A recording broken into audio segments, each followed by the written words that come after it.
Yeah.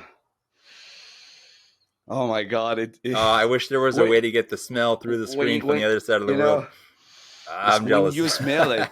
When you smell it, it's just your brain is getting activated. It's like a whole experience. I promise you will love this conversation.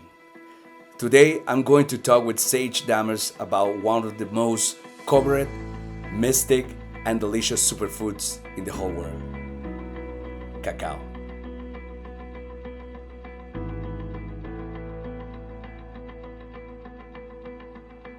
When I first discovered superfoods was when a gentleman from the local community came in and he had this blend that he had formulated, which was basically like hemp protein, some spirulina, chlorella, a few other Western herbs like milk thistle. And this guy was super intelligent, super fit, looked way younger than he was in terms of his chronological age. And I started thinking, okay, I want to figure out what he's on. And he said, this is what I do 2 out of my 3 meals a day. And this mix like blended into a smoothie. And I was like, all right, sign me up. I'm in. Yeah. And so I started having this, and I didn't know what to do with it exactly. I would blend it with like some orange juice and some frozen fruit, and it tasted so bad. It was like mud. But from the first couple times I had it, I would start to notice this feeling afterwards that was like this incredible high. It was like a very clear high, like high not in the clouds and foggy, but high turned on and activated mentally in a way and physically in a way that I had never experienced before in my life. And I had an uncle who was friends with a guy who owned a superfood company. And so we started having, in my late teens, like some of his stuff in the house. And one of the things I noticed that my parents brought home was cacao powder. And I remember asking my mom, like, what's this? Are we having hot chocolate? I didn't think that was good for you. And she kind of started to explain to me, no, cacao, actually, when it's pure, when you don't have milk and sugar and all this kind of stuff added to it, is actually super nutritionally dense. And I thought, wow, that's really interesting. And I started to read more about it. And I remember as I was in like the latter years of high school and starting into college, I would make myself this drink in the afternoon with maca and cacao, and it would be like my afternoon energy drink before I would between like school and then going to work in the afternoon. That would be my energy drink, and that was kind of the beginning of the cacao experience for me, was that it would give me incredible, clear, sustainable energy. Whereas the alternative was maybe energy drinks, and everybody was just Red Bull, Monster. What was the other one? Rockstar at the time. Energy drinks were all the rage, and I wanted to have a healthier way to keep myself fueled without putting so many toxic ingredients into the body and depleting my adrenals. Can you tell us a little bit what is the difference of the chocolate that we find in supermarket and the chocolate that you're creating, for example, as a superfood? On one end of the spectrum, you could have cacao that is a hybridized variety grown in Africa, and it's been bred to maximize the yield, but perhaps not to really optimize the flavor, or perhaps not to optimize the nutritional qualities of that cacao. And it's grown in soil that has been overused and really depleted. And from this, you really end up with something that's not the greatest starting point for the ultimate bar of chocolate. And of course, then you run into also different issues in terms of, are people being paid fairly that are the stewards of the land and who are harvesting this cacao and processing it, etc. That's the beginning. And then you go to the next steps, and it can be quite heavily processed. It often undergoes a process called Dutching or alkalinizing, which is quite a heavy, intense process that decreases the bitter flavors in the chocolate to make it more compatible to the palate of somebody who is not prepared to taste bitter in their food. And then, of course, adding tons of sugar that's of GMO origin. And from there, you're also probably adding some powdered milk into it. And we can go, into the whole dark rabbit hole of conventional dairy production and the lack of quality and integrity there. But you've ended up with something that is maybe, I don't know, 45% cacao and a Mm. low quality cacao at that, and the other 55% of what's in there is going to be also inflammatory and contributing to many other potential health conditions, and it's not doing much for you.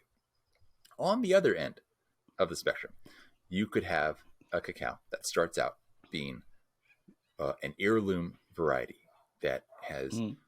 evolved to thrive in the wild and is still now growing in the wild. And the way I think of it, when you have something that's wild grown, it's going to be so much more genetically and nutritionally robust because it Mm. has evolved to survive in the survival of the fittest out there in nature, where it has nobody or nothing looking out for it. You Mm. have these things that are grown on farms and plantations that are so heavily protected that they've become weak over time. They're protected by fences. They're protected by scarecrows. They're protected by pesticides and herbicides. And so they don't have this robustness to survive out there where the going is tough. And so you start with that and you harvest it from the wild in super mineral rich volcanic soil. Then you take that and you do it in small batches in terms of the fermentation. So you can make sure that there's no mold toxins being developed there, which is a huge problem with most cacao products. And then from there, you can maybe roast it or you can keep it raw. There's various different schools of thought for that. For me, I prefer to keep it raw to maintain the integrity of some of the heat sensitive compounds that you'll Yeah. find in cacao, and also some of the heat sensitive enzymes and things of that nature. And from there, you can even take it further by adding ingredients to it that will enhance the potency of your creation rather than detract from it, as in the case of the conventional stuff with the milk powders and sugar, etc. I want to show you something before we just keep going. Oh, Um, great. I am a cacao producer as well as you. So Yeah. this is the cacao that I'm producing. I'm gonna show you because Oh, I'm excited. I'm really proud of it. and Amazing. um, and this is the cacao this is the result. This is Beautiful. 100%. Uh, oh my God! I wish there was a When way to get the smell through the screen from when the other side of the you world. know I'm when jealous. you smell it, it's just your brain is getting activated. It's like a whole experience. I think you were talking a lot about the spiritual meaning and the emotional meaning of trying cacao and experiencing cacao. I just want to bite it. But it's like when I produce this cacao and I make a drink, I have a lot of people saying, "Oh, this tastes really bitter." And Hmm. you were talking right now about the cacao industry is trying to get rid of this bitterness of the cacao. But I think this is really important. What is inside of the bitterness of the cacao that is very important and very healthy and beneficial for the body? And I think there's a lot of flavonoids in the bitterness. I don't know if I'm wrong This is about also that. true. No, you're absolutely correct. Yeah, and that's really one of the main areas of modern research on the benefits of cacao are on the flavonoids. And one of the huge benefits of cacao that not a lot of people think of, it's actually the opposite of what most people think of. Most people think eating cacao, eating chocolate is going to make me gain weight, right? That's a huge concern for most people. They think I will have a little bit, but I don't want to have too much because I'm going to get fat. And we don't want people to gain weight. We want people to have a healthy weight. But what you have to understand with cacao is there's a whole variety of different ways in which high quality cacao without other unfortunate ingredients added to it is going to be one of the greatest weight control tools that there is. And they've done studies where they haven't just had people eat the cacao before a meal, they make them smell it. So it's funny to go back to just that smelling effect that you were talking about before and the aroma of the cacao. There's an effect there as well, because they don't just have them eat it in the studies, they make sure they smell it first, which is, to me, that was really interesting to see. Yeah. And then you have these flavonols in there that help to, well, they have anti-inflammatory effects, they have brain boosting effects, they improve nitric oxide and circulation, so many different benefits, the flavonols in cacao. But they also promote feelings of satiety and fullness, and bitter flavors generally promote feelings of fullness and decrease appetite. So when it's funny because when you breed the bitter out of a food, or when you chemically or industrially remove bitter flavors, yeah, people are going to eat more. And the funny thing is, like with our chocolate, for example, we list a recommended serving size as 24 grams. But when you look at the FDA's website, technically, for any chocolate product, you're supposed to list the serving size as 50 grams, which would be quite a lot. But most people, the reason we listed it as 24 on our products is that when most people have that amount with our chocolate, they're totally full. They don't want more. They're fully satisfied. Everybody's got a little bit of a different appetite, but generally that's what we found. But with a conventional chocolate, people don't find that to be enough. So they've set the normal serving size quite a bit higher. Is this because they have put a lot of sugar inside of the conventional chocolate? It's because of that.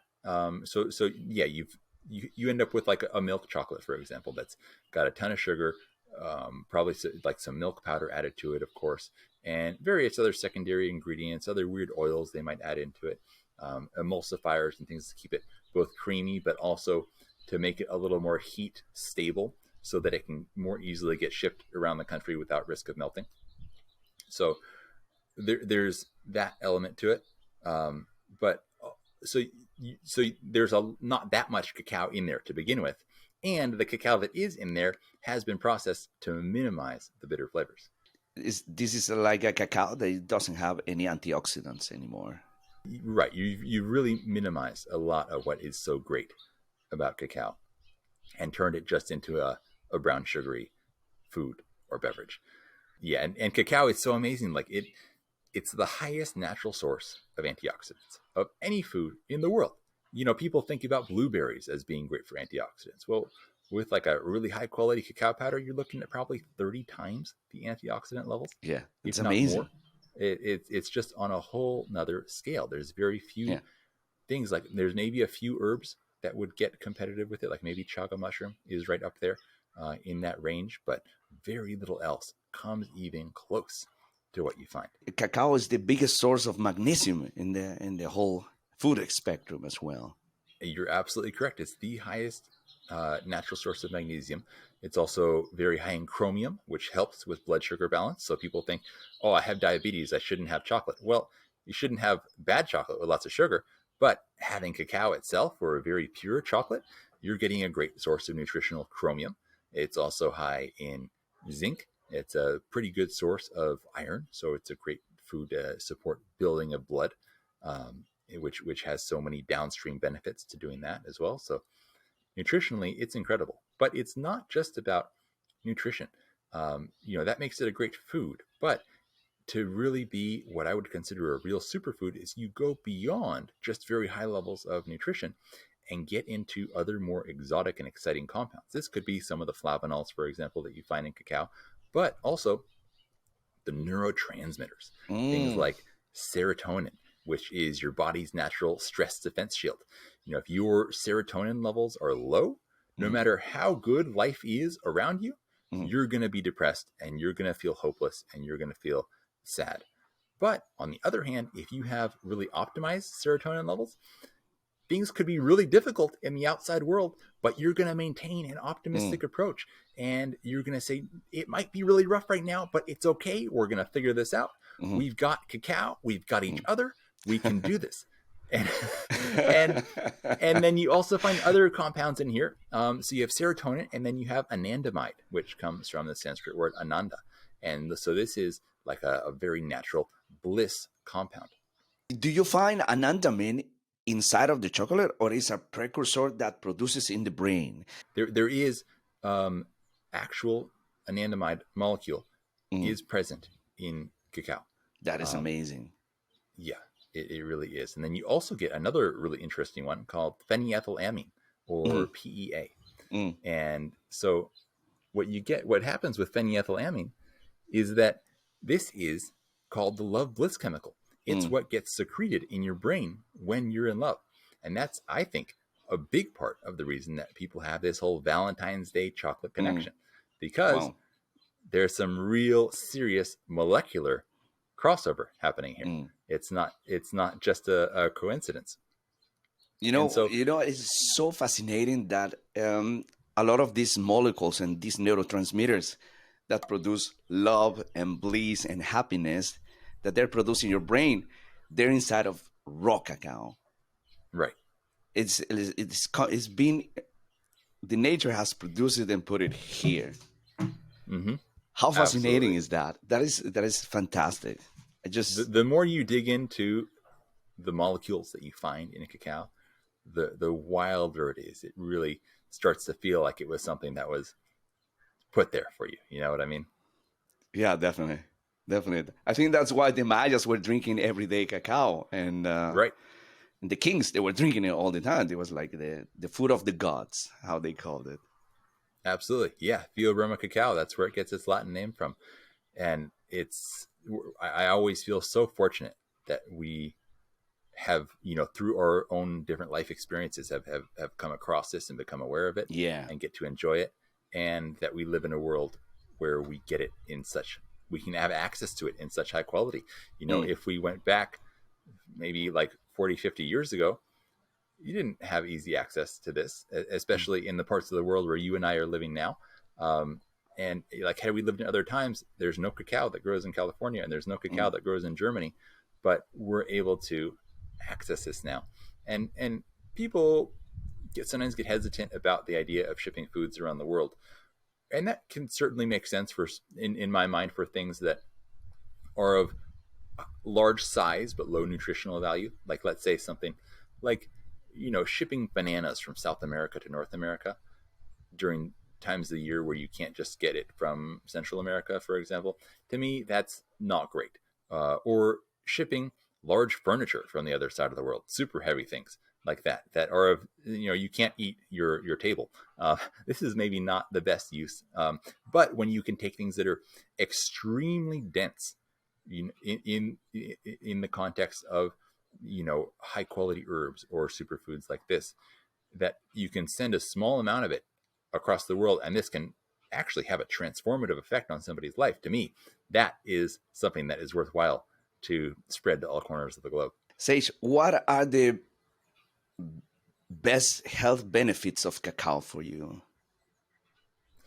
It's gonna be different in terms of what's best for the individual. For Mm, me personally, I really enjoy the cognitive enhancement effects. So the increased focus and mental awareness, the physical energy, the boost in nitric oxide production. So it's amazing to have before doing any kind of physical activity, because of the way that it increases blood flow throughout the body. And the reason I say that mostly the mental benefits is what I really enjoy is because when you have a better frame of mind and when you're in a better state of mind, everything in life goes better for you. So if I'm in a better state of mind, I'm going to be able to make other healthier decisions throughout the day. And this is something that they found in research as well, in weight loss research, that when people had a certain amount of high quality cacao or chocolate, they were making healthier food decisions throughout the day. They were consuming less calories throughout the day. It wasn't just that cacao was something that they were eating and then they were eating other things.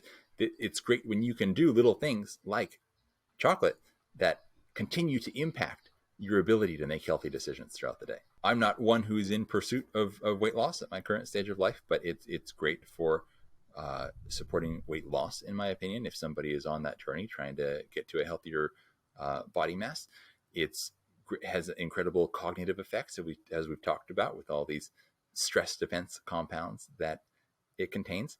And it's great for mineralization. So as we talked about before, you have things like magnesium, zinc, chromium. Because of the chromium and various other elements in the cacao, it's also great for blood sugar regulation. And so we live in a world where so many people are pre-diabetic and diabetic. So it's an amazing tool for that population to be aware of. I think that if it's high quality without the sugar, it can be one of your greatest allies. And then you also, for example, have these prebiotic fibers in cacao. And so we hear a lot about probiotics these days. We hear a lot about gut health. Something that's, fortunately, I'm glad it's starting to get more attention is prebiotics, because you have all these good bacteria living in your gut and they want to do the best for you, but they need fuel. And if you give them fuel, they will do great things. And so when you eat cacao, these prebiotic fibers act as something that your body doesn't digest. You don't process them into your blood, but they get to these bacteria And these bacteria say, thank you so much. You brought me my favorite food. I love cacao too. And, and from there, they can go to work healing your gut, helping to regulate the whole digestive environment. And that has a huge impact on maintaining healthy blood sugar balance as well when your gut microbiome is in a healthy place. So, you have the antioxidant nature of it as well, and benefits for skin health. So it goes into almost every area of health, I would say, can be impacted positively by the right cacao. It is it's really fascinating. That's why I'm so passionate about cacao. It's good for your heart. It's good for your mood. It's good for everything. Cacao is Right. the best superfood that you can find in the world. For me, it's just like I'm Mm-hmm. addictive to this. I'm drinking Right. cacao every single day. And that's, people often ask, like, why we named our company Addictive Wellness. And there's a couple of reasons to it. One is that we want to realize that you can be addicted to something that's actually really good for you, and you can be addicted to promoting your overall health, and Yeah. we want to support that. Mm. But also, it does also go back to the Latin root of addiction, which is addictionem. And this was actually meant in that time to be devoted, as in devoted to one's loved ones or one's God. Mm. And it was only when heroin came around Mm. and people developed this devotional relationship to the drug that the understanding of the word changed. They would say, oh, he's addicted to this heroin. But we're trying to get it back to that original idea that we want you to be devoted to your wellness. The kind of chocolate that we find in supermarkets that has a lot of sugar is not the same to what you're producing or what I'm producing, Right. And this is going to affect the benefits of the body and the health if you start consuming something that is packed with a lot of sugar. How are you producing your chocolate? What are the sweet compounds that you put Mhm. in your cacao, in your chocolate? When I was really first getting into chocolate, I was dealing with some challenges of candida in my body, and that had come about after years of antibiotics in my teenage years, as I was trying to deal with skin conditions that I didn't have the knowledge to deal with at the time. And I wish I could, go back in a time machine and show myself the way to deal with it from a holistic perspective. But I was taking for years daily antibiotics that just wrecked my gut health. And so I realized I was loving the benefits of cacao, was loving the chocolate experience, but I couldn't handle having that much of it because it would get to a point very quickly that this is too much sugar. It's making a lot of my issues with candida flare up.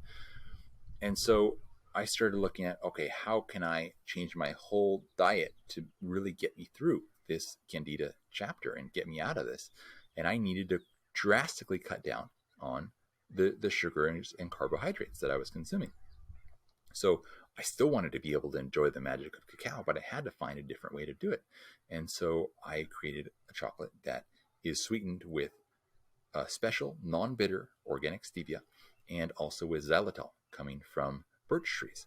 And these are two compounds that are giving a great sweet flavor to it. And the reason we sweeten it with two different things instead of just one is that it creates a more uh, full spectrum sweet flavor. So if you just use just xylitol, or if you use just stevia, it's like just playing one note on a piano, for example.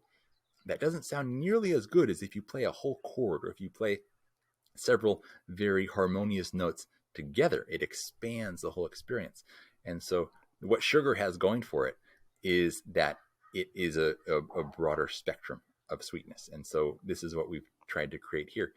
And so these are things that not only are they sugar free and not contributing to any kind of blood sugar imbalances, or feeding things like parasites or yeast, fungus, etc. in the body that love to feed on sugar, but they actually come with some benefits of their own, especially with xylitol, for example, but also with stevia. They help to dissolve biofilms in the body. So when you have bad bacteria living in the body, they secrete what are called biofilms. And you can think of this as like, think of Harry Potter and the invisibility cloak.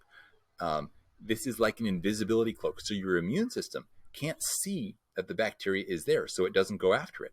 And even though it can't see it, these bacteria are still in there doing their thing, secreting compounds that are harmful for your body. It's their metabolic byproducts that are really doing the damage. And your immune system can't go after them because it doesn't know that they're there, because they're wearing this biofilm invisibility cloak. When you take things that are biofilm dissolvers, whether it's systemic enzymes like serrapeptase or nattokinase, or things like xylitol and stevia can really help here. It dissolves that biofilm.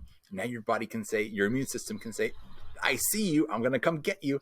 And you can really sort out a lot of things that otherwise would have just been lingering issues that you could never really get at because your immune system didn't see it happening.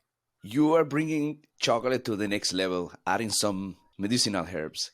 Can you talk a little bit about this? What are the best mixtures that you're using and why? And what are the benefits for the health? Of course. So right around the time I was starting to really get into cacao and chocolate, I was also getting really into studying traditional herbal systems of indigenous cultures. And it's been a huge area of passion for me for many years. And one of the things about a lot of these herbs is that they have a lot of bitter flavors to them. So it can be difficult to get a lot of, mainstream, let's say Western American people to start taking things like reishi mushroom, for example. But these flavors, this bitter flavor, can actually be very easily camouflaged inside the bitter flavors of chocolate. Mm. And so now at this point, chocolate is not just the gateway superfood like we were talking about before. It's also, to go to a different metaphor, it's the Trojan horse that is going to be able to sneak these herbs into people without them, I wouldn't say without them knowing, and they can see it's on the ingredient list, but without their taste buds protesting. And so to me, this is a very exciting way, not just to get people on cacao, but also to introduce them to some of the most powerful herbal compounds in the world. And these aren't medicinal herbs. So there's medicinal herbs which are designed to be taken for a short period of time to sort out some imbalance or dysbiosis in the body or deal with a particular issue. And then you stop taking them. You take them for a short time, and you don't take them for longer because they can actually have some side effects if taken long term. What I'm really into is what are known as tonic herbs. And these are herbs that don't have these kind of side effects. And while they can help you with certain conditions, their ultimate purpose is to be taken in small amounts daily over the course of one's life to build this incredible foundation of radiant health on which you can build an extraordinary life. And so in each chocolate that we make, instead of having different flavors, some people will have a mint chocolate, a ginger chocolate, an almond chocolate. We decided to go a different route and say in each chocolate, there's going to be a different function. So I'm going to create a different herbal formulation for each different chocolate. So instead of flavors, we have functions. So we do one for energy, one for tranquility, one for beauty, for like hair, skin, and nails. We have one for focus, one for supporting the health of the adrenals and the HPA axis. We have one for the immune system.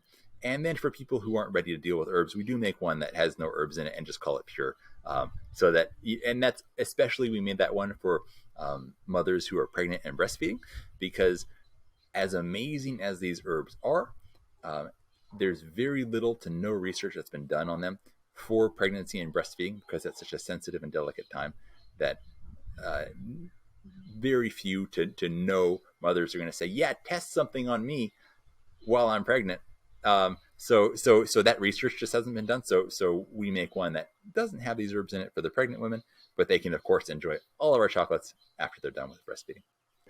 And then you can find mucuna, for example, we find it in Costa Rica, that is a precursor for dopamine. And I remember that I met this indigenous woman in the Caribbean side, and she was selling in the farmers market this cacao, this raw cacao that she was producing with this. And I was eating it. I was like, wow, I was so focused. Mucuna was actually one of the first herbs that I ever got into using. So it's funny that has been such a important herb in your story as well.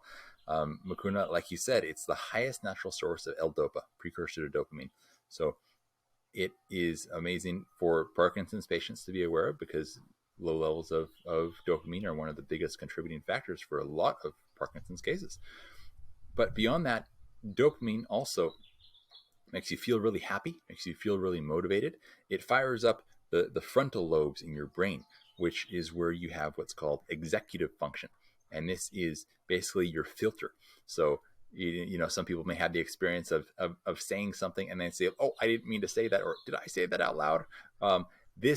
When you have more activity in the frontal lobes, as is supported by dopamine, you have a better filter, so stuff doesn't slip out that you don't want to say.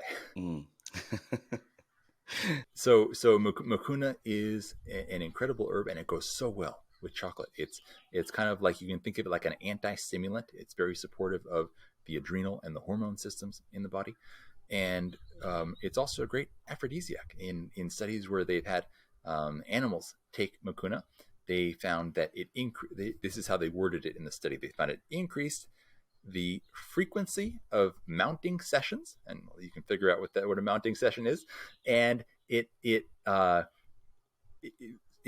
decreased the rest time that was needed in between these sessions. So it gets you active. We're gonna start getting cacao and mucuna right away. Right. So yeah, for any chocolate party that you want to have, cacao and mucuna are two very good places to start. Is that your favorite recipe, or there's another one that you enjoy for the health benefits or cognitive benefits?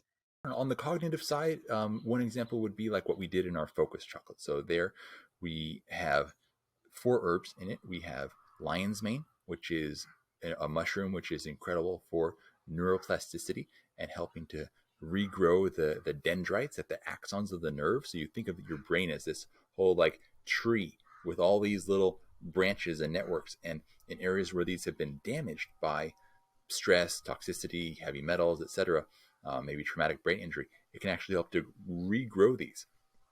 And it also helps to put more myelin on your nerves.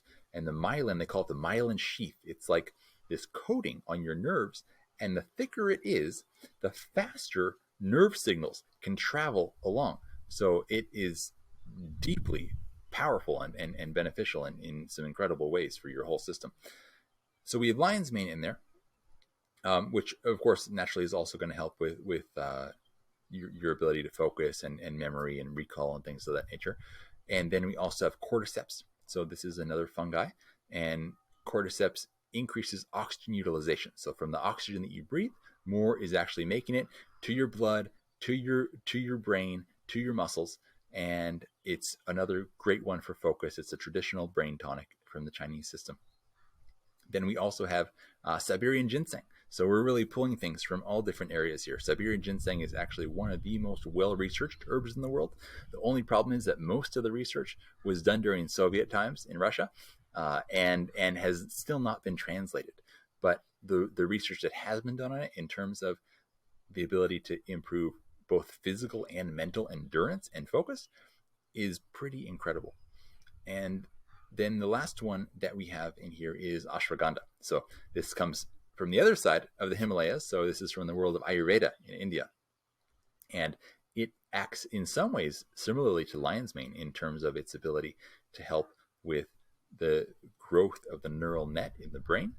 And it's also really, some might say, the ultimate adaptogen in its way that it really helps to decrease stress and anxiety, but at the same time improves energy and endurance. So it really gets you to that perfect state. It's not a sedative. It's not making you feel sleepy. It just makes you feel more peaceful. At the same time, it's not a stimulant. It's not going to keep you awake at night, but it optimizes your energy. It's like it's putting more money in your energy checking account. It's there for you to spend if you need it, if you have something to do. But if you don't use it, that's okay. It's not forcing you to use it. It's not like, throw this cash up in the air. You got to go spend. It's not like one of those like viral videos where they say, here's $100 to spend in the store. You got to go do it now. That's like, that's coffee. That's an energy drink. This is just putting it in your checking account, and you get to decide when and where you want to spend it. There's a compound in cacao that it could be a substitute for coffee. Can you talk about this?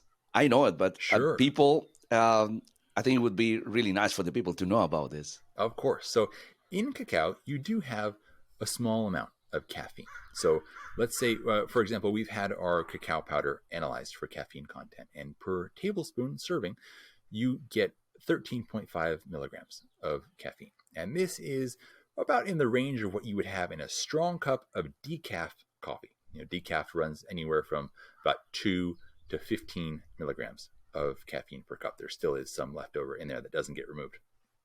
So there's not that much caffeine happening in a significant way. What you do have is a cousin of caffeine called theobromine. And this has some relation in the way that it does certainly have a bit of a stimulating effect, but it doesn't stimulate the central nervous system in the antagonistic way that you get with caffeine. So it's a much calmer buzz, so to speak. And it's something where, unless you're super sensitive, it's probably not going to keep you up at night unless you go way overboard. And theobromine, it does have stimulant properties to it, but is much gentler than many of the other relatives in the family, like caffeine, matine. These things are sometimes too powerful. In the right way, at the right time of day, for the right person, they can be great tools, and there's certainly some benefits to be had there. But it's nice to have the option of something much gentler, like cacao. For example, me, because of a couple of genes that I have, the COMT++ gene, and also I'm a slow caffeine metabolizer. If I have caffeine, I feel amazing for one day, but it causes me to produce certain compounds in my brain that I can't detoxify as fast as a normal person because of especially the COMT gene. And so they stick around and they become irritants to my nervous system. So after feeling amazing for one day, I actually feel sad for really sad for 4 or 5 days afterwards. So I can't touch coffee. I can't touch matcha. When I formulated our matcha elixir blends, I had to take the tiniest little sips, and I could barely touch it, but people really loved the way it turned out, so it worked. But I have to be very careful with caffeine, but with cacao, I'm totally fine. I have none of these issues. So it's thank goodness that I get to have some form of fun with a stimulant in a little way, because I can't touch caffeine, so it's nice. I brought cacao to my sister, and we were talking the other day, and she was like, I'm not drinking coffee anymore. In the mornings, I'm just making like a hot chocolate, and this is giving me so much energy. And then I go to the gym, I go train, and I feel amazing. It's not as over the top of a stimulant as caffeine. So somebody might not find the exact same energy activation as with caffeine, but it's a gentler option. So you don't always need to hit it with full power coffee, espresso, or whatever your approach may be. There's a middle ground. You don't just have to go to zero, and you don't have to go all the way to major caffeine. I want to ask you a question. Is the chocolate an aphrodisiac food? Yes, it is in a number of ways.